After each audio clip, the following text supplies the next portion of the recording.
Hi guys, this is another one of my tools. This is the shield, and again you will find, as I say, I'll go over this and over again. I use a lot of symbology, and symbology that's dear to my heart, from the Viking era, and the sense of adventure, and really the going on working with me or doing any form of introspective work is an adventure. You're going and you're going to areas that you probably wouldn't normally do. You're stretching yourself, and it is meant to be fun. Well, I do believe it's meant to be fun.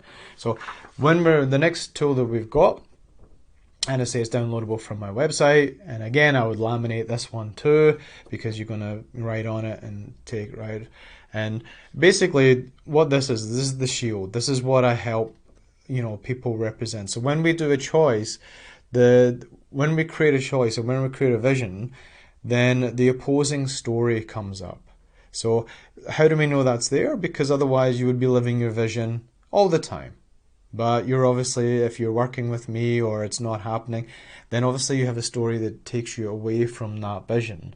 So as soon as we focus on the vision, you have an automatic response of the story that takes you away from that vision coming up. Now we need to know these, we need to own these, right? So that we are very familiar with the landscape. This is why I call it a journey. You're becoming very familiar with your own terrain. Okay, this is very, very important. If you're not aware of your own terrain, it's very hard to navigate through life, because you'll keep going into areas if you're not aware enough to do so. Okay, so on here we have spaces, and on the spaces, whenever we go through a choice, we go through a current reality, which is really the opposition or the story that takes you away from your vision.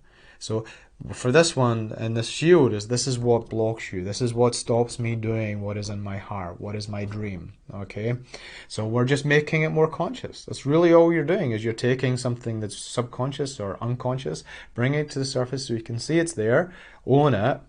Right? You don't get rid of it. You don't try and get rid of it. You just own it. Right? By owning it, you become more whole.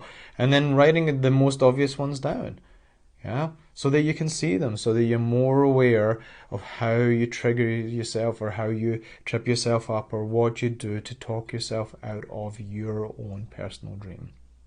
So hopefully this will help you all.